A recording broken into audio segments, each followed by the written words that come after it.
января там сейчас Айдар Чыныбаева работает эпидемиологами и Министерство здравоохранения. Но я вам могу сказать, что поэтапно до 1 февраля, если ситуация нормальная будет, мы откроем, наверное, все школы и садики, да, 1 февраля.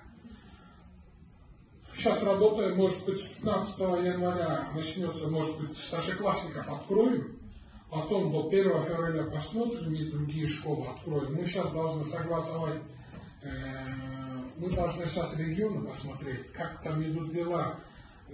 Сами вы знаете, сейчас английский штамм, она очень серьезная, она бьет для молодежи бьет и быстро распространяется.